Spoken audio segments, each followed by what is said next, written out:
ఈ పరిశుద్ధ దినమున దేవుడు మనకి ఇచ్చిన మే మాసం అప్పుడే మన రెండవ పరిశుద్ధ దినములోకి దేవుడు మనల్ని నడిపించాడు. మే మాసంలో మరి నెలంతా వేడిగా ఉంటుంది. అయినా ఈ కాలంలో ఎంత బాగుంటుందో ఆరాధనకు దేవుడు మనలందరినీ తోడుకొని వచ్చి దేవాది దేవుడికి ఒకసారి స్తోత్రం చేద్దామా? హల్లెలూయా, హల్లెలూయా, హల్లెలూయా. సమయంలో దేవుడి వాక్యాన్ని ధ్యానిస్తాం. అది ప్రతి వారం ఈ నెలలో వాగ్దానం వచ్చిన్నాడు. ప్రతి వారం మనకు వాక్యాన్ని దేవుడు అనుగ్రహిస్తున్నాడు. ఆది కాండం, ఈరోజు ఆది కాండము, ఈరోజు ఆదివారము పరిశుద్ధ దేవునికి సంబంధించిన దేవుని మాటలు. ఆది కాండం 31వ అధ్యాయము 30వ చరణం చదువుకున్నాం. తీయండి. ఆది కాండము 31వ అధ్యాయము 30వ చరణం. నీ తండ్రి ఇంటి మీద బహువాంఛగలవాడవై చాలు వెళ్ళుము. నీ తండ్రి ఇంటి మీద బహువాంఛగలవాడవై వెళ్ళగోరిని ఎడల వెళ్ళుము. ఈరోజు ధ్యానాంశం తండ్రి ఇంటి, తండ్రి ఇల్లు, తండ్రి ఇల్లు. ఈరోజు ధ్యానాంశం ఏంటి? నీ తండ్రి ఇంటి మీద బహువాంఛగలవాడవై వెళ్ళగోరిని ఎడల వెళ్ళుమని లాభాను యాకోబుతో అన్న మాటలు. లాభాను యాకోబుతో అనిన మాటలు. యాకోబు ఈ పద్దనరాములో జరిగిన, ఈ ఊరు పద్దనరాము, ఇది పద్దనరాములో జరిగిన సంఘటన. 20 సంవత్సరాలు తన తండ్రి దగ్గర నుంచి, మనందరికి తెలిసిందే, తన తండ్రి దగ్గర నుంచి మరి పద్దనరాము హారాములో ఉంది. హారాము దేశం. ఆ పద్దనరాములో 20 ఏళ్ళు ఉన్నాడు. 20 సంవత్సరాలు తండ్రి దగ్గర నుంచి ఉండి 20 సంవత్సరాలు. కానీ తండ్రి ఇస్సాకు పంపిస్తూ నీవు కనానులో, హారానులో కనాను కుమార్తెను, ఏ కుమార్తెను వివాహము చేసుకోకూడదు. ఎందుకంటే దేవుడు ఏర్పరచబడిన వారికి దేవుడు సిద్ధపరచబడిన ఆ స్వాస్థ్యమును వారు అనుభవించాలి.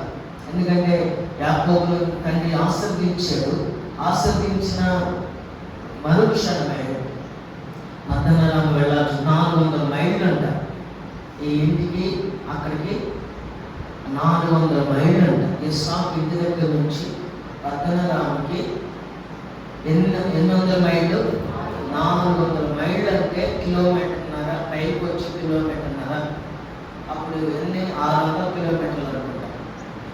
600 కిలోమీటర్లు ప్రయాణం చేసుకుంటూ ఒంటరిగా బయలుదేరాడు. దేవుని స్తోత్రం. హల్లెలూయా, హల్లెలూయా. అక్కడ 20 సంవత్సరంలో భార్యలతో అనేక సార్లు చెప్తూ వచ్చు, మనం ఇక్కడగా ఉండాల్సింది ఎక్కడంట? నా తండ్రి ఇంటికి వెళ్ళాలి. దేవుని స్తోత్రం. హల్లెలూయా. వాంఛ అంటే ఏంటంటే, వాంఛ అంటే కోరిక, గాఢమైన కోరిక. ఇప్పుడు తండ్రి ఇల్లు మనకి ఏది అంటే ఇది కాదు. మనం నివసిస్తున్న ఇల్లు తండ్రి ఇల్లు కాదు. యాకోబు అన్ని బాగానే ఉన్నాయి. ఆస్తి ఉంది, అంతస్తు ఉంది, భార్యలు ఉన్నారు, డబ్బులు ఉన్నాయి, అన్ని నడుస్తుంది. కానీ యాకోబు గురంత ఎక్కడ ఉంది? తండ్రి ఇల్లు. ఈరోజు నా తండ్రి ఇల్లు అనే మరి దేవుడి మాటలు తెలియపరుచుకుందాం. తండ్రి ఇల్లు ఏదంటే ఒకసారి చదవండి. తండ్రి ఇల్లు, అసలు తండ్రి ఇల్లు. యోహాను సువార్త 14వ అధ్యాయము. తండ్రి ఇల్లు ఒక్కొక్కటిగా మీకు జ్ఞాపకం చేస్తాను. తండ్రి ఇల్లు యోహాను సువార్త 14వ అధ్యాయము 2వ చరణం. నా తండ్రి ఇంట అనేక నివాసాలు ఉన్నాయి. లేని ఎడల మీతో చెప్పుదును, మీకు స్థలము సిద్ధపరచ వెళ్ళుచున్నాను. దేవుని స్తోత్రం. తండ్రి ఇల్లు ఎక్కడంటే, మన తండ్రి ఇల్లు ఎక్కడ? మన తండ్రి ఇల్లు ఎక్కడ? ఎక్కడంట? మన తండ్రి ఇల్లు పరలోకము. ఆమేన్. యాకోబు తండ్రి ఇల్లు ఎక్కడ? ఆ గుడి కొరకు చూస్తున్నాడు. ఆ తండ్రి ఇంటి కొరకు మనం ఎదురు చూడాలి. యాకోబు పద్దనరాముల నుండి బయలుదేరడానికి సిద్ధంగా ఉన్నాడు. మనం కూడా ఎన్ని సంవత్సరాలు ఉన్నా, ఎంత ఉన్నా, మన గురంతా ఎక్కడ ఉండాలి? మన వాంఛ అంతా ఎక్కడ ఉండాలి? తండ్రి ఇంటికి చేరేటట్లు ఉండాలి. దేవుని స్తోత్రం కలుగును. హల్లెలూయా. తండ్రి ఇంట్లో మనం సిద్ధపరచబడి ఉండాలి. ఒకరోజు యేసుక్రీస్తు వారు యెరూషలేము వచ్చినప్పుడు అది యెరూషలేములో మందిరంలో అనేక మంది ఏం చేస్తున్నారంటే రూపంలో మార్చుకుంటూ వ్యాపారం చేస్తున్నారు. ప్రస్తుతం మనం ఈ భూమి మీద జీవిస్తున్నాం కాబట్టి అసలు తండ్రి ఇంటికి వెళ్ళే ముందు మనకి తండ్రి లేదంటే ఈ మందిరము ఒక తండ్రి ఇల్లు, పరలోకం ఒక తండ్రి ఇల్లు, భూమి మీద ఇది ఒక తండ్రి ఇల్లు. ఈ తండ్రి ఇల్లుని పాడు చేస్తున్నానని యేసు ప్రభు వారు యెరూషలేముకు వచ్చినప్పుడు వాళ్ళందరూ ఏం చేశారంట? వెళ్ళగొట్టారు. ఒకసారి చదివితే 2:16 యోహాను సువార్త 2:16 పావురములు అమ్మవారితో వీటిని ఇక్కడ నుండి తీసుకెళ్ళిపోండి, నా తండ్రి ఇల్లు వ్యాపారం ఇల్లుగా చేయకూడని చెప్పాను. ఇప్పుడు ఏమంటున్నాడు యేసు ప్రభు వారు? ఈ మందిరము ఎవరికంట? ఇది దేవుని మందిరము, ఇది నా తండ్రి ఇల్లు. ఇది ఇక్కడ ఏం జరగాలి? ఇక్కడ ఆత్మ సంబంధమైన ఆత్మానుసారమైన వచనాలు ప్రభుని స్తుతించాలి, ప్రార్థించాలి, కొనియాడుతూ ఉండాలి. ఇది తండ్రి ఇల్లు. భూమి మీద మనం ఉంటున్నాం కాబట్టి ఇది తండ్రి ఇల్లు. దేవుని స్తోత్రం కలుగుగాక. ఈ తండ్రి ఇంట్లో పావులలో అమ్మేయటం, వేలం పాటలు వేయటం, లేకపోతే ఇంకోటి చేయటం, రోకలు మార్చుకోవడం, ఇంకోటి వ్యాపారాలు చేసే కాదు. దేవుని స్తోత్రం కలుగుగాక. ఇక్కడ ఇది ఆత్మ సంబంధమైన స్థలం, ఇది తండ్రి ఇల్లు. మనందరం ఈ పూట మనం ఒకే గురి పెట్టుకోవాలి. ఏ రోజుకైనా మనం ఇక్కడ 4 రోజులు ఉండమే. 4 రోజులంటే ఇక్కడ నుంచి 4 రోజులని కాదు, మామూలుగా మనం మాట వరుస చెప్తాం. ఏ రోజుకైనా 4 రోజులు ఉండమే. అస్సలు ఉన్నది ఏంటంటే మన తండ్రి ఇల్లు. యేసు ప్రభు అదే కదా చెప్పింది, ఇక్కడ అనేక నివాసాలు ఉన్నవి నేను ఏర్పరిచాను, లేకపోతే నేను చెప్తాను మీ కొరకు నేను మళ్ళా వస్తాను, మిమ్మల్ని నేను తండ్రి ఇంటి. ఎవరిని తీసుకెళ్తానంటే ఈ తండ్రి ఇంట్లో, ఈ భూమి మీద ఉన్న తండ్రి ఇంట్లో ఉన్న వారిని ఆయన తీసుకెళ్తాను. దేవుని స్తోత్రం కలుగుగాక. హల్లెలూయా. ఇంకొక మాట చదువుకున్నాను. ఏప్రిల్ రాసిన పత్రిక 3వ అధ్యాయము. ఇవన్నీ చూపించి 3 మాటలు ఉన్నాయి. ఆయన నేను సిద్ధపరిచి పెట్టాను. వాటి కోసం నేను ముందు ప్లాట్ఫామ్ వేసుకుంటే మెట్లు కట్టుకుంటే ఆ 3 మాటల కోసం. ఇప్పుడు మనం డాబా ఎక్కాలంటే ఏం చేయాలి? డాబా ఎక్కాలంటే ఏమో మెట్లు వేసి ఒక్కొక్కటి ఎక్కాలి కదా. ఇప్పుడు నేను ఆ పని చేస్తుంది అక్కడ ఎక్కాలి. పై ఉన్నత స్థితిలో ఎక్కాలంటే ఇప్పుడు నేను మెట్లు వేయడానికి ఈ కొన్ని విషయాలు చూపిస్తున్నాను. చదవండి. ఏప్రిల్ రాసిన పత్రిక 3వ అధ్యాయము 6వ చదువుకుందాం. అయితే క్రీస్తు కుమారుడై ఉండి, చదివేటప్పుడే మీకు బోధపడాలి. అయితే క్రీస్తు కుమారుడై నుండి ఆయన ఇంటి మీద నమ్మకముగా ఉన్నాడు.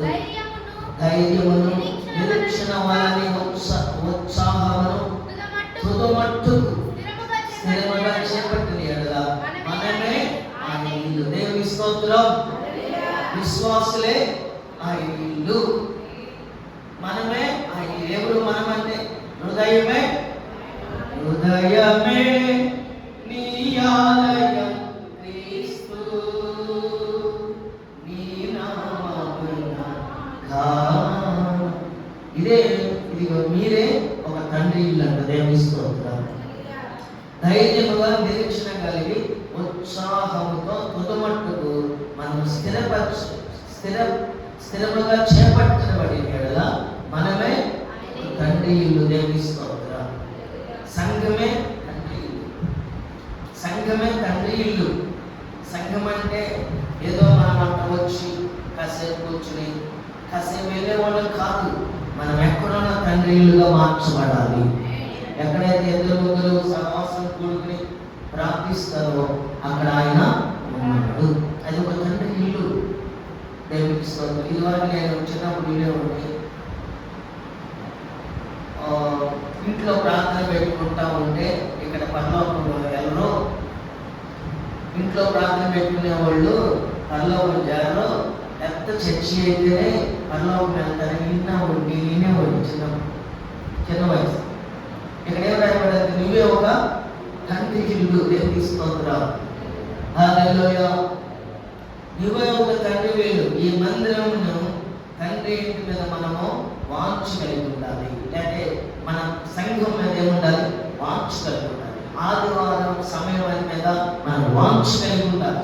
ఈరోజు ఆరాధన మీద వాంఛ కలిగి వచ్చాం. ఉదయాన్నే లేచి ఈరోజు ఆదివారం, ఈరోజు ఆరాధన, ఈరోజు ఆరాధించడానికి నేను వెళ్ళాలని ఎలా ఉండాలి? మనం వాంఛ కలిగి ఉండాలి. దేవుని స్తోత్రం. ఎప్పుడు మనం తండ్రి ఇంటి మీద ఏం చేయాలి? వాంఛతో ఉండాలి. ఆ ఇంట్లో చేరాలంటే ఈ ఇంట్లో నువ్వు నమ్మకంగా ఉండాలి. దేవుని స్తోత్రం కలుగుతుందాక. హల్లెలూయా.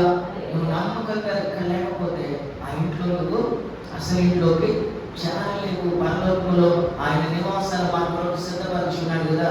ఆ నివాసాలలోకి మనం వెళ్ళాలంటే ఇదిగో ఈ ఇంట్లో మనము నమ్మకంగా నడిపించబడదు కాక. ఆమేన్. కానీ ఇప్పుడు ఎట్లా ఉందంటే లోకం మీద మనకి గొప్ప ఆశ, వాంఛ. లోకం అంటే భలే వాంఛ, డబ్బు మీద వాంఛ, మనుషులు మన ప్రేమల మీద వాంఛ, వీటన్నిటి మీద, బంధువుల మీద, లేకపోతే వస్తువుల మీద, ఇంట్లో ఆ వస్తువు కొనాలి ఈ వస్తువు కొనాలని వాంఛ ఉంటుంది. మరి తండ్రి మీద ఉందా? తండ్రి ఇంటి మీద ఉందా? తండ్రి ఇంటి మీద ఉంటే అవన్నీ వస్తాయి. మనకి ఈ రోజున చాలా మంది ఇదే పరిస్థితులు ఉన్నారు. తండ్రి ఇంటి మీద ఉండాల్సిన కోరిక, వాంఛ దేని మీద ఉందంట? లోకం మీద ఉంది. లోకం ఏం చేసింది? లోకములో ఏమవుతుంది? గతించిపోతాయి. లోకములో ఉన్నవన్నీ గతించిపోతాయి. దేవుని స్తోత్రం. దేవుని మాట మాత్రమే మన కొరకు దేవుడు సిద్ధపరిచున్నాడు. పరలోకపు తండ్రిని మనము ఏం చేయాలంటే ఆరాధిస్తూ ఉండాలి, స్తుతిస్తూ ఉండాలి. ఆయన ఇంట్లో మనం నమ్మకంగా నడిపించబడగాక. మూడే మాటలు మీకు తెలియపరుస్తాను. మరి సమయాన్ని బట్టి మూడు మాటలు ఉన్నాయి. 3 మాటలు అయితే పర్వాలేదు, మంచిది, గబగబా తెలియపరుచుకున్నాను. ఈ తండ్రి ఇంటిలో మనం నమ్మకంగా ఉంటే, ఈ తండ్రి ఇంటికి మనం వస్తున్నాం కదా, వచ్చిన వారికి దేవుడు ఏమి ఇవ్వబోతున్నాడంటే 3 ఆశీర్వాదాలు దేవుడు అనుగ్రహించుకుంటాడు. ఇంకా ఉన్నాయి, అన్నీ మనం చెప్పుకోలేము కాబట్టి నేను 3 చెబుతాను. ఎన్నో ఆశీర్వాదాలు ఉన్నాయి, ఎన్నో ఉన్నాయి. ఒక 3 తెలియపరుస్తాను. ఈ తండ్రి ఇంటికి వచ్చిన వారికి దేవుడిచ్చే మొదటి ఆశీర్వాదం చదువుకుందాం. మొదటి ఆశీర్వాదం ఏంటంటే లోకాసు సువార్త 15వ అధ్యాయము. మొదటి ఆశీర్వాదం ఏంటంటే ఈ తండ్రి ఇంటిని ఎవరైతే నమ్మకంలో ఉంటారో, ఎవరైతే ఆశతో వస్తారో దేవుడు వారికి అనుగ్రహించబోతున్న గొప్ప అనుభూతి ఏంటంటే, ఆశీర్వాదం ఏంటంటే 15వ అధ్యాయము 17వ చరణం చదువుకుందాం. అయితే బుద్ధి వచ్చినప్పుడు వాడు, నా తండ్రి అయితే ఎంతో మంది కూలివాళ్లకు అన్నము సమృద్ధిగా ఉన్నది, నేనైతే ఇక్కడ ఆకలికి చచ్చిపోవచ్చున్నాను. నేను లేచి నా తండ్రి యొద్దకు వెళ్ళి, తండ్రి, నేను పరలోకమునకు విరోధంగా నా తండ్రి యొద్ద ఎంతో మంది కూలివాళ్లకు అన్నము సమృద్ధిగా ఉన్నది. మొదటి మాట ఏంటంటే సమృద్ధి. మొదటి మాట సమృద్ధి. ఎవరైతే ఈ తండ్రి ఇంటిని కాచుకుని వాంఛ కలిగి నమ్మకంగా ఉంటారో, 2025లో దేవుడు మొట్టమొదటి ఆశీర్వాదం ఏమిపోతుంది తెలుసా? సమృద్ధిని పోతున్నాడు, లేకపోతే భద్రత అనుగ్రహించబోతున్నాడు. సమృద్ధిని పోతున్నాడు. ఇక్కడ ఎవరైనా ఇక్కడ చిన్న కుమారుడు అని చూస్తున్నాం. తండ్రికి 2 కుమారులు ఉన్నారు. చిన్న కుమారుడు ఏం చేస్తున్నాడు? ఆస్తి అంతటిని అడిగాడు. ఎందుకు అడిగాడంటే స్నేహితులను బట్టి అడిగాడు. చిన్న కుమారుడు అంట తండ్రి ఇంట్లో తండ్రి బాగానే నేర్పించాడు, కానీ బయటకు వెళ్ళినప్పుడు స్నేహాలు మారుతున్నాయి. ఈ స్నేహాలు మారడం వల్ల ఏమొచ్చాడు? తండ్రి నా ఆస్తి నాకు ఇవ్వమని. మనం కూడా స్నేహాలు మారితే, విశ్వాసాల మన స్నేహం మారితే ఎట్లుంటాం? మన స్నేహం మారితే ప్రార్థన చేయబుద్ధి కాదు, వాక్యం చదవబుద్ధి కాదు, ప్రార్థన రాబుద్ధి కాదు. స్నేహం మారితే ఎట్లుంటది? ప్రార్థన చేయబుద్ధి కాదు, వాక్యం చదవబుద్ధి కాదు, ప్రార్థనకి రాబుద్ధి కాదు, అంటే మందిరానికి రాబుద్ధి కాదు. ఎక్కడికి లోకంలో ఉన్న వాళ్ళు ఏం చేస్తారు? మందిరానికి ప్రార్థనకి అంటే వాళ్ళకి ప్రార్థన విరోధం, వాళ్ళకి ప్రార్థనకి రావడానికి రాబుద్ధి కాదు. మన స్నేహం కూడా ఎలా ఉందో చూసుకోండి. తండ్రి ఇంటిని వాంఛ కలిగిన వారితో స్నేహం ఉంటే మనం ఏం చేస్తాం? పరుగు తీసి ప్రభు సన్నిధికి వస్తాం. ప్రభు సన్నిధికి రావడమే కాదు, మనం ఎప్పుడు ఆయన మాట కొరకు వాంఛతో ఉంటాం. దేవుని స్తోత్రం. ఈ తండ్రి కింద కుమారుడు ఉంటే ఆ చిన్న కుమారుడు తండ్రి దగ్గరికి వచ్చి, తండ్రి ఆస్తిలో రావాల్సిన భాగాన్ని నాకు ఇచ్చేయి. తీసుకెళ్ళి ఒక మంచి పనికి పెట్టాడంటే ఒక మందిరం కట్టించాడా? ఒక మందిరం కట్టించాడా? లేకపోతే ఒక మంచి పని చేసాడా? లేకపోతే ఒక 100 మందికి ప్రతి నెల భోజనాలు పెట్టాడా? శాలరీ ఇచ్చాడా? ఏమీ లేదు. తీసుకెళ్ళి దూరదేశం వెళ్ళాడు. దూరదేశం వెళ్ళి ఏం చేశాడు? దుర్వ్యాపారం చేశాడు. దుర్వ్యాపారం అంటే పేకాట ఆడాడు, ఏసీలతో తిరిగాడు. తర్వాత ఈ మధ్య మరీ ఎక్కువైంది బెట్టింగ్లు, అదేదో ఆటలు. ఒకడు మొన్న ఈ మధ్య హైదరాబాద్లో 1,20,00,000 అకౌంట్లో నుంచి కాసేదండి. వాళ్ళ కుటుంబంలో వాళ్ళు అప్పుడు ఇల్లు అమ్మి, స్థలం అమ్మి, ఇల్లు అమ్మి అకౌంట్లో పెట్టుకున్నారంట. కొడుకంట 1,20,00,000 బెట్టింగ్లో పోగొట్టాడట. పిల్లల్ని పెంచే విధానం పెంచితే వాడు పెద్దవాడు అయినప్పుడు కూడా, పెద్దవాడైతే వాడు దేని నుండి తొలగిపోడు. నువ్వేమి మంచి తండ్రి ఇల్లు నేర్పిస్తావు చూసావా, దాని నుండి తొలగిపోడు. ఆమేన్. మనకు 1,20,00,000 ఆడవాళ్ళు అనుకోవచ్చు, మన పరిధిలో మనం జరుగుతుంది. పేకాట్లో సిగరెట్లు, మందులు, ఇంకా దుర్వ్యాపారాలు, వ్యసనాలు, మరి వేసంతో సాంగత్యాలు, మొత్తం డబ్బులు. స్నేహితులందరూ కలిసారు, తిరిగారు. కొంతకాలము జరిగింది, కొంతకాలం జరగకుండా ఉండదు, జరిగింది.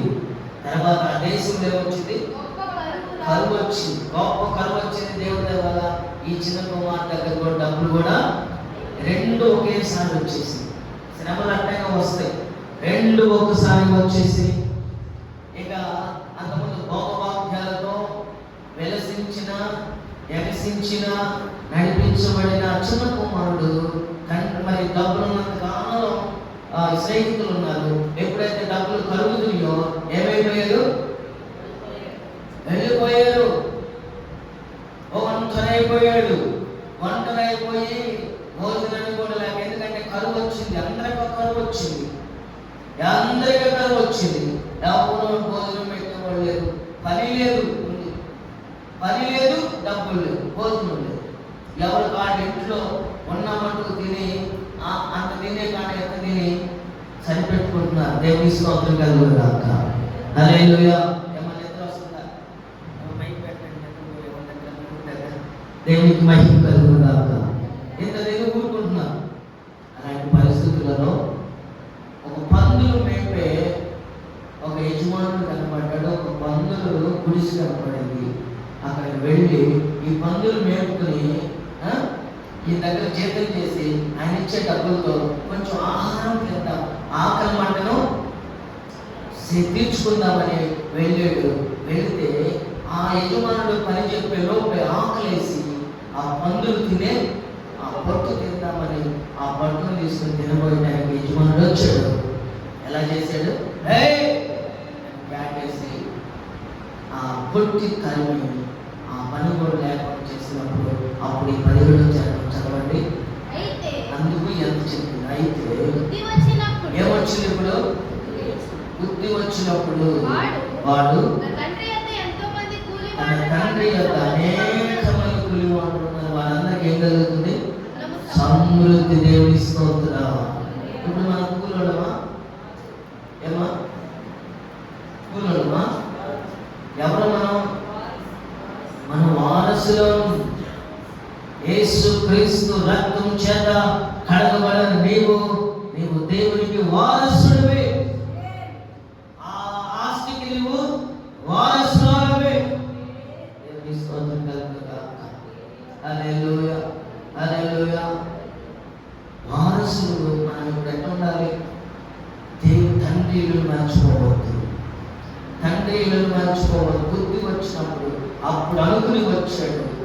అప్పుడు వచ్చి ఏం చేశాడు? తండ్రి దగ్గరికి వచ్చాడు. మనందరం తెలిసిన మాట. దేవుని స్తోత్రం కలుగుగాక. హల్లెలూయా. తండ్రిని నమ్ముకున్న నేను ఏ విధముగానైనా నేను విడిచిపెట్టడు.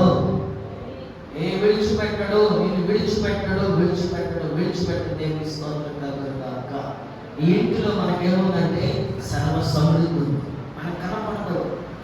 ఈ నేత్రాలు కనపడవు. ఏ నేత్రాలు రావాలి మనకి?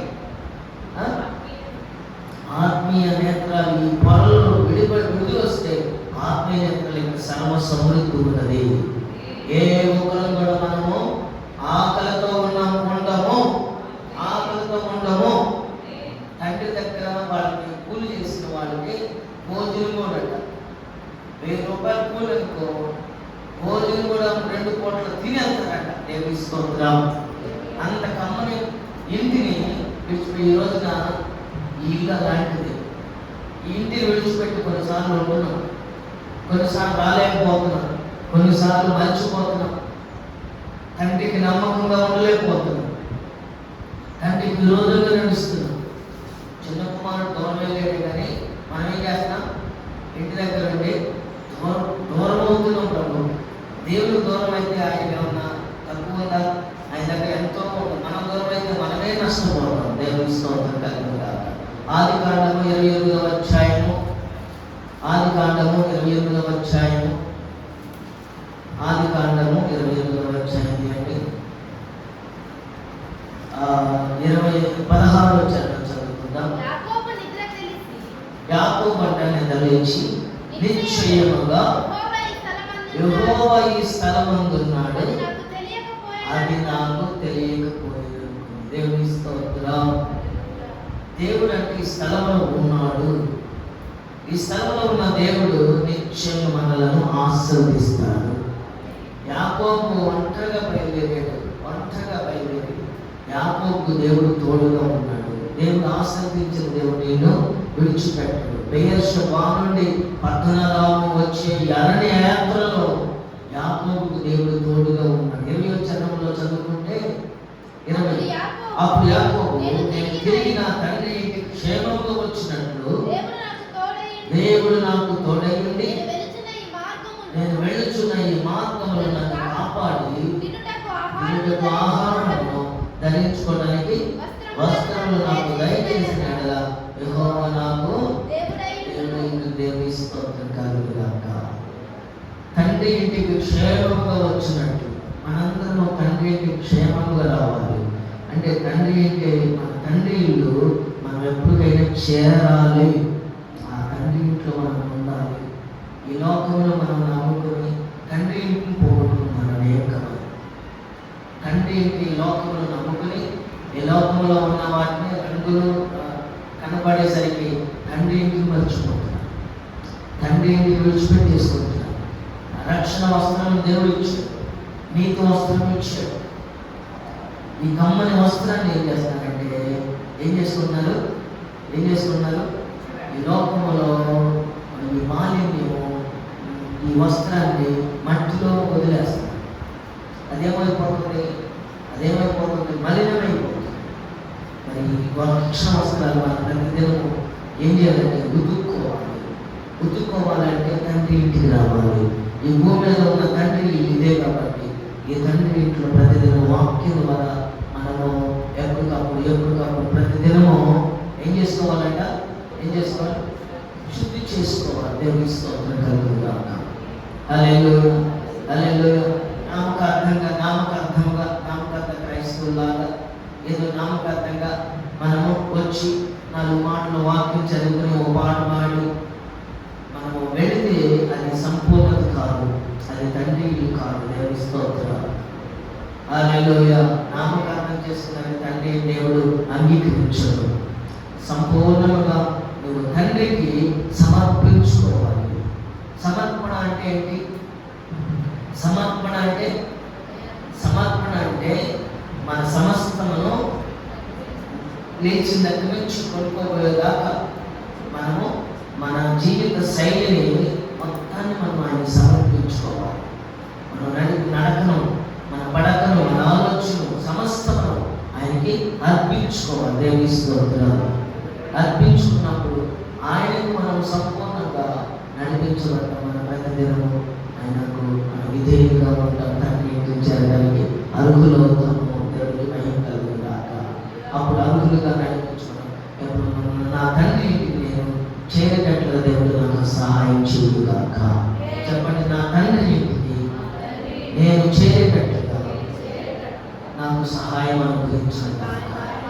ఈ లోకాన్ని మనం నమ్ముకుంటే తండ్రి ఇల్లు చేరలేదు. మధ్యలో గొప్ప అగాధం, కిద్రోను వాగుంది మధ్యలో.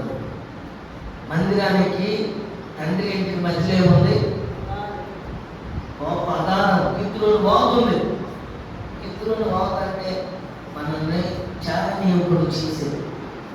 వాక్యం విని వాక్యపు నేను వెంటనే నువ్వు మనసును మార్చుకొని తండ్రి ఇంటికి చేరే విధంగా మనం ఉండాలి. మనం ఎంతకాలం బ్రతుకుతామంటే కొంతకాలం ఈ లోకంలో ఉంటాం. ఇది టెంపరీ గుడారం, ఇది తాత్కాలికమైన గుడారం. ఈ గుడారంలో ఒకరు పెద్ద వాళ్ళే చనిపోతున్నారు. పెద్ద వాళ్ళే ఇప్పుడు ఎంతో భయంకరమైన పెద్ద ఆఫీసర్లు, ఆర్మీ ఆఫీసర్లు యుద్ధాలలో ఎందరో పేరుగాంచిన వారు చనిపోతున్నారు. పేరుగాంచిన వారు ఈ భూమి నుండి కొట్టువేయబడుతున్నారు. ప్రధానులు సైతం కొట్టువేయబడుతున్నారు. మనం కూడా ఒకరోజు కొట్టువేయబడతాం. అక్కడ ఆ రోజున అప్పుడు అక్కడ ధనవంతుల్లాగా అక్కడ కాకుండా పశ్చాత్తాపం అక్కడ కాకుండా ఇక్కడ పశ్చాత్తాపడి ఈ లోకములను మన అందరూ విడిపించబడుతుందా. మనందరికీ దేవుడు తండ్రి ఇంట్లో సమృద్ధిని గురించుగాక.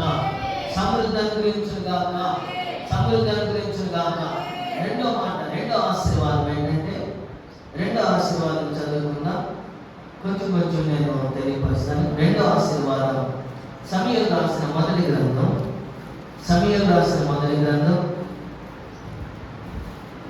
17వ అధ్యాయము.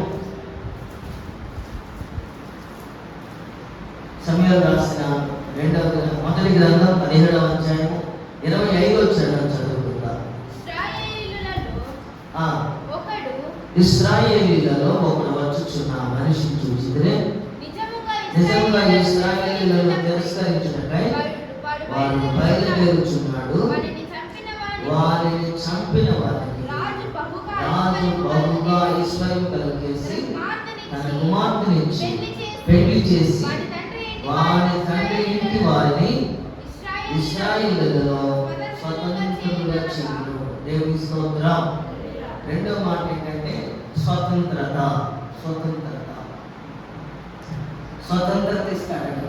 పురాతన కాలంలో మనకి స్వతంత్రత లేదు. దేవుడు ఇప్పుడంట మనకి స్వతంత్రం ఇవ్వబోతున్నాడు. ఇక్కడ రాయబడిన మాటలు ఇశ్రాయేలు ప్రజలకి స్వతంత్రత లేదు. ఎందుకంటే ఫిలిష్తీయులలో వాడు గొలియాతు అనేవాడు ప్రతి దినము రంకులేస్తున్నాడు. ఎవడైనా రావచ్చు యుద్ధమున కంటే. వాడు ఎలా ఉన్నాడు? వాడు భయంకరంగా 6 మూలల జానుడు. వాడు అంతా ఎత్తుగా ఉన్నాడు. బాగా స్టౌల్ పర్సన్. మనిషి ఎదుర్కోవడానికి ఇశ్రాయేలులో ఎప్పుడు కూడా సాహసించలేకపోతున్నాడు, ముందుకు అడుగులేకపోతున్నాడు.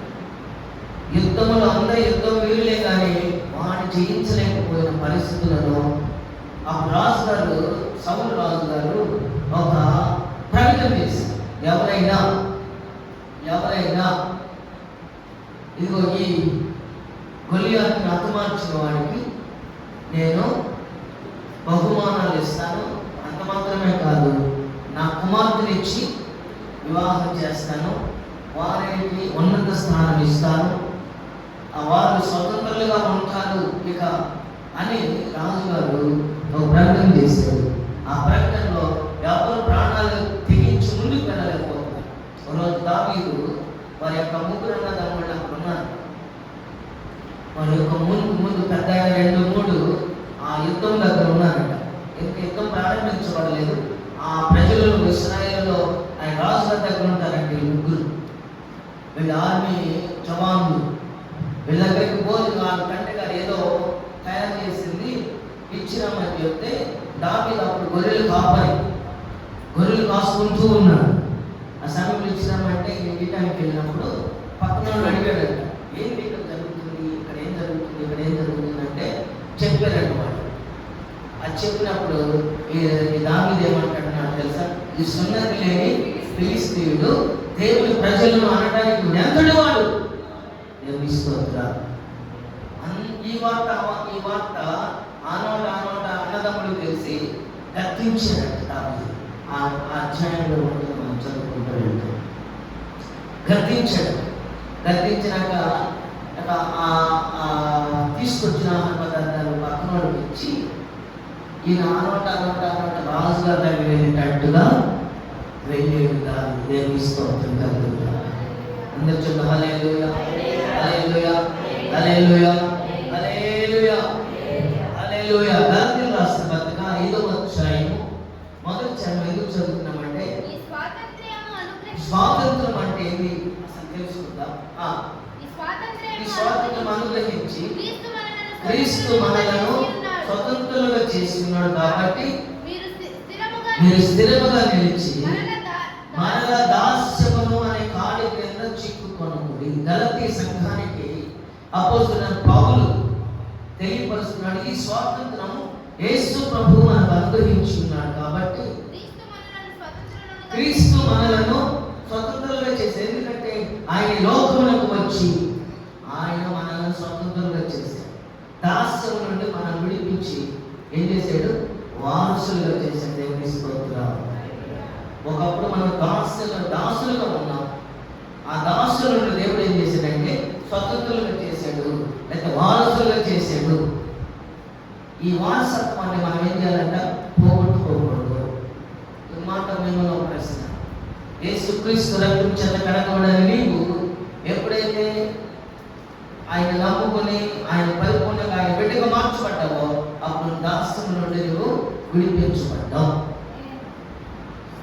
విడిపించబడిన నీవు ఎట్లా ఉండాలి? ఇప్పుడు దేవుని వారసులం, ప్రేమ నివాసులము. పాట చక్కగా మాసమణి గారు రాసే పాట. ఇప్పుడు మనం ఎవరు వారసులం? దేవుని వారసులుగా ఉన్నాం. ఇప్పుడు మనలో గలతీ సంఘం అంట మొదట బాగానే ఉన్నారట. గలతీ మొదట ఆత్మతో నింపబడ్డారట, స్థిరపరచబడ్డారట. వారు మన దాస్యం అనే కాడి కింద చిక్కుకుంటున్నారట. ఇప్పుడు మనం కూడా చిక్కుకుందామా? ఈ లోకంలో నువ్వు ఎప్పుడైతే అడుగు వేస్తావో దాస్యము అనే కాడి కింద చిక్కుకున్నట్టే. నా మాట అర్థమైన వారు దేవుని స్తోత్రం కదా. దాస్యం అనే కాడి కింద చిక్కుకుంటున్నావా? దాస్యం అనే కాడి కింద చిక్కుకుంటున్నావా? నేను దేవుడు స్వతంత్రులుగా చేస్తే, నేను వారసులుగా చేస్తే మనలా దాస్యం అనే కాడి కిందకు వెళ్ళకూడదు. ఆయన ఇచ్చిన ఇల్లుని మర్చిపోతే నువ్వు దాస్యం అనే కాడి కిందకి చేరుకున్నాడు. సాతాను వాడిని నీకు ఆశీర్దిస్తాడా? నీ బాబులు చూస్తాడా? వాడు కాళ్ళ కింద పెట్టుకుంటాడు. యేసు ప్రభు వారు అయితే ఏం చేస్తాడు? నేను స్వతంత్రులుగా ఆయన శిలువల రక్తము కాచి మనందరినీ స్వతంత్రంగా ఉంచాడు. 3వ అధ్యాయం చదవండి. గలతీయులకు రాసిన పత్రిక 3వ అధ్యాయం. ఏమంటున్నాడు? ఎంత అవివేకులయ్యేది. ఒకసారి వినండి, మనం కూడా ఇది చెందొచ్చాము. చూడండి ఒకసారి, చెందుతుంది. నేను అనుకుంటున్నాను, ఒకప్పుడు మనం ఎట్లున్నాం? ఆత్మతో నింపబడినాం. ఇప్పుడు మనం ఏమయ్యాం? అవివేకులైపోయామంట. నేను చెప్పలేదు, అప్పుడు పౌలు గారు అంటున్నాడు, అవివేకులయ్యి శరీరానుసారమైన క్రియలు చేస్తున్నామంట. ఏంటి శరీరానుసారం? లోకంలో ఉన్నవారు ఏం చేస్తే మనం కూడా ఏం చేస్తున్నాం? అదే శరీరానుసారమైన క్రియలు చేస్తున్నాం. మొదట ఆత్మతో ఆరంభించావు, ఇప్పుడు శరీరానుసారముగా శరీరానుసారముగానే నింపబడుతారా? దాంట్లోనే పరిపూర్ణ అవుతారా? ఈ లోకం నుండి ఇంకా మీరు రోజు రోజుకి దాని నుండి విడుదల కారా? అపోస్తలుడు పౌలు గారు అంటున్నాడు, ఈ రోజు పరిశుద్ధాత్మ దేవుడు మిమ్మల్ని హెచ్చరిస్తున్నాడు, నన్ను హెచ్చరిస్తున్నాడు. ఒకసారి ఆలోచించాను. శరీరానుసారముగా ఈ లోకంలో ఉన్నవి చాలా ఉన్నాయి. వాటి నుంచి విడుదల పొందుకోలేకపోతున్నాను. ఇక్కడ కూర్చున్నారు, మనం విడుదల పొందుకోలేకపోతున్నాం. యేసు నామమున విడుదల పొందుకోను గాక. యేసు నామమున మీరందరూ విడుదల కలుగును గాక. మీరు విడుదల కలగదు. మొదట మీరు ఆత్మానుసారమైన క్రియలు ప్రారంభించారు, ఇప్పుడు శరీరానుసారమైన క్రియలను ఎక్కువ చేస్తున్నారంట. మీరు దాంతోనే పరిపూర్ణులు అవుతారా అంటున్నాడు. అవుతారా? శరీరానికి ఆ క్రియలతోనే పరిపూర్ణులు అవుతారా? ఆత్మానుసార క్రియలుగా పరిపూర్ణులు అవుతారా? మనం ఎంతకాలం చేసి ఎంత ప్రార్థన చేసుకుని ప్రార్థనకు వచ్చి నువ్వు శరీర క్రియలతో చనిపోయావు అనుకో, ఎక్కడుంటావు? శరీరానికి క్రియలతో చనిపోతే ఎక్కడుంటావు? బండ మీద రాసినంత మాత్రాన బండ మీద ఏం రాస్తారు? క్రైస్తవులు కాబట్టి ప్రభునందు మృతులైన మృతులు ధన్యులు అని రాస్తారు. ఓకే, రాసినంత మాత్రం కాదు, క్రియలు కదా, క్రియలతో నువ్వు వెళ్ళాలి. దేవుని స్తోత్రం. హల్లెలూయా. ఇక్కడ ఎంతమంది రాసిన 5వ అధ్యాయం 13 చదవండి. 5:13 ఇక్కడ చెప్తున్నాడు, సహోదరులారా అది దేనికి పిలువబడ్డారు? అందరూ స్వతంత్రులుగా ఉండటకు పిలువబడ్డాం. అయితే ఒక మాట అంటారు, ఆ స్వాతంత్రము శరీర క్రియలకు హేతువు చేసుకొనగా ప్రేమ కలిగిన వారై ఒకరికొకడు ఏం చేయాలి? మనందరము దాసులము. దేని వరకు? యేసు ప్రభు సన్నిధిలో ఒకరి ఎడల ఒకరు ప్రేమ కలిగి ఉండాలి. దేవుని స్తోత్రం. మనల్ని ఎందుకు పిలిచాడు దేవుడు? స్వతంత్రులు అవ్వడానికి పిలిచాడు. మనం ఇక్కడికి ఎందుకు వచ్చామంటే స్వతంత్రులు అవ్వడానికి. కానీ ఇక్కడ కాసేపు వాక్యం జరుగుతుంది, మళ్ళీ సాయంత్రానికి మళ్ళా ఖాతానికి వాడి కింద ఉండడానికి కాదు, లేకపోతే దాసం అనే కాడి కింద ఉండటానికి కాదు, శాపం అనే కాడి కింద ఉండటానికి కాదు. దేవుని స్తోత్రం. ఈ మాటలు మీరు విని అర్థం చేసుకుని ప్రభు సన్నిధిలో ఈ రోజు మీరు తీర్మానం చేసుకుని మీరు దేవుని బిడ్డలుగా స్వతంత్రులుగా మార్చబడితే దేవుడు ఈ రోజు నుంచి మీకు గొప్ప ఆశీర్వాదాన్ని అనుగ్రహించబోతున్నాడు. మనకు ఎన్నడూ చూడని దీవెన దేవుడు మీకు అనుగ్రహించబోతున్నాడు. ఆమేన్, ఆమేన్. అంతేగాని ఇక్కడ కాసేపు వెళ్ళినాంలే, ప్రార్థనకి వెళ్ళబోతే బాగుంది, మళ్ళీ మాస్టర్ గారు వస్తాడు, మళ్ళీ అడుగుతాడు, ఏం రాలేదు, ఎన్ని ఎందుకు అటు వెళ్ళాడు, కనపడి అటు వెళ్ళిపోతుంది అనుకోవద్దు. మీరు స్వతంత్రులుగా ఉండరు కాక. ఆమేన్ చెప్పండి. 4వ అధ్యాయం 7వ చరణం చదువుతాం ఒకసారి. 4:7.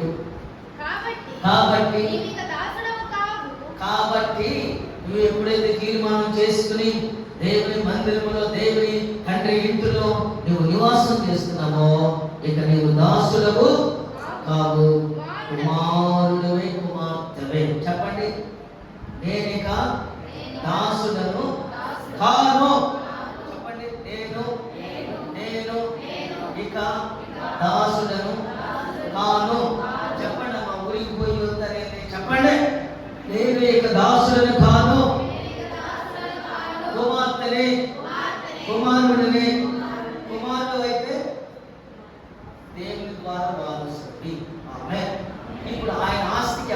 వారసులు? మనలో వచ్చిన ఒక పెద్ద సమస్య ఏంటంటే కొంచెం మొత్తం ఆస్తి మాత్రం కావాలంటాం. ఆయన వారసులు అవ్వాలంటే మన పరిపూర్ణంగా ఆయన బద్దులైపోతే ఆయన ఆస్తి రాసిపోతున్నాడు.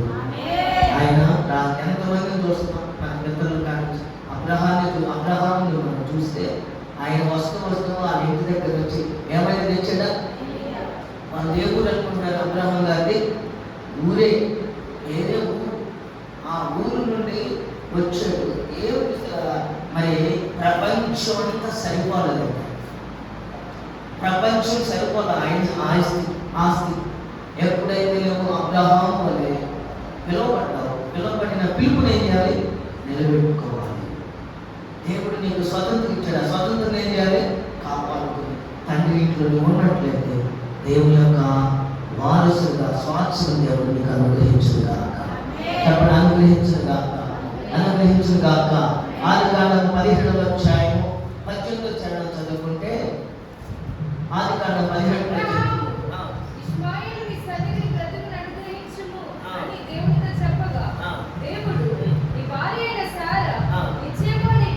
అబ్రహాం ఏమంటున్నాడు? ఇస్మాయిల్ని నీ తండ్రిలో భర్తని అంటున్నాడు. అసలు ఇస్మాయిల్ ఎవరు? ఆగర్ కుమారుడు, దాసి కుమారుడు. దేవుడు ఏమంటున్నాడు? వాగ్దాన పుత్రుడు వారసుడు ఇస్మాయిల్ కాదు. ఎవరంటున్నాడు? శారా వలన పుట్టిన కుమారుడే వారసుడు. వాగ్దాన పుత్రుడు. దేవుని స్తోత్రం. హల్లెలూయా, హల్లెలూయా. ఎవరంట? ఇస్సాకు వారసుడు. ఇస్సాకు ద్వారా మనందరం వారసును నిలబెట్టుకున్నాను కాక. ఆమేన్. కొందరు తండ్రులు ఆస్తులు ఇస్తారు. 50 ఎకరాలు, 100 ఎకరాలు, 10 ఎకరాలు, 70 ఎకరాలు, లేకపోతే కొంత ప్రాపర్టీని కొంతమందికి ఇస్తే నిలబెట్టుకున్న వాళ్ళు నిలబెట్టుకుంటారు. కొంతమంది ఏం చేస్తారు? ఏమన్నా వైపు చూడండి. కొంతమంది ఏం చేస్తారు? పోగొట్టుకోరా. మొన్న నేను ఇంటూరు వెళ్తే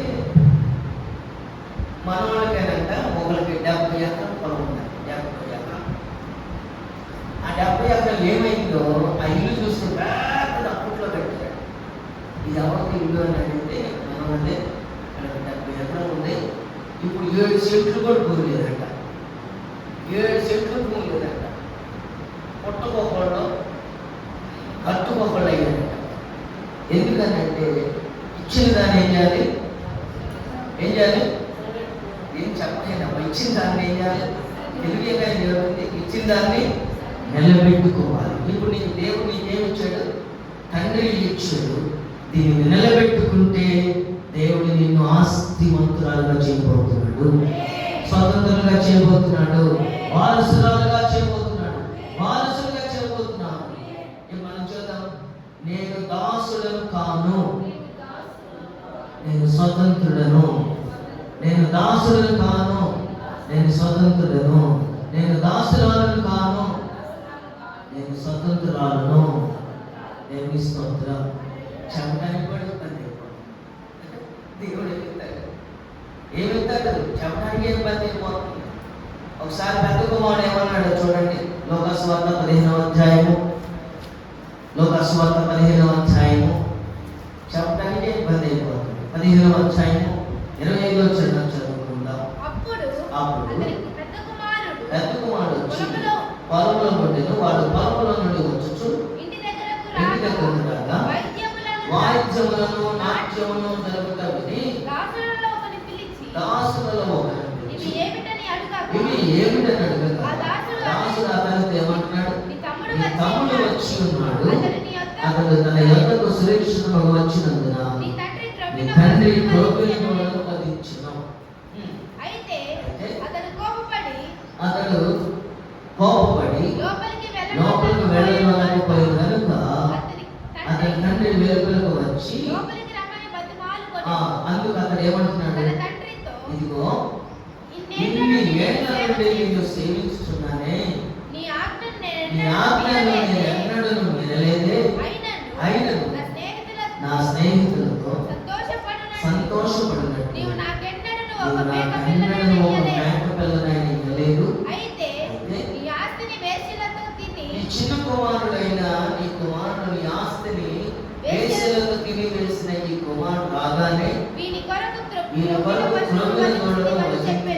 అని చెప్తే అందుకు కుమారుడా, అప్పుడు తండ్రి అంటున్నాడు, కుమారుడా ఇది నోట్ చేసుకోండి, వెళ్ళప్పుడు నాతో కూడా ఉన్నావు, నావన్నీ నీవే.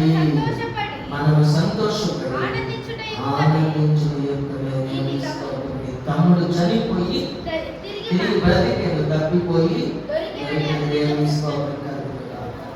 పెద్ద కుమారుడు పొలంలో ఉన్నప్పుడు వచ్చాడట చిన్న కుమారుడు రాగానే తండ్రి ఏం చేశాడు? చేశాడు. ఇప్పుడు నీవు నేను చిన్న కుమారులమే, తప్పిపోయి ప్రభుకు దొరికి మరలా నీవు అయ్యా నేను చేసిన పొరపాటుని ఒప్పుకుని మరలి నువ్వు తండ్రి ఇంట్లో చేరితే ప్రభు నీ కొరకు ఏం చేయబోతున్నాడు? గొప్ప విందు. మనకు విందులో పోతుంది, గొర్రెపిల్ల మహోత్సవం అవుతుంది. ఎక్కడది? మధ్యాకాశంలో 7 సంవత్సరాలు. ఇక్కడ వివాహాలు జరిగితే వేరు, అసలు వివాహం మధ్యాకాశంలో ఉంది. అక్కడ 7 సంవత్సరాల విందు ఉంది.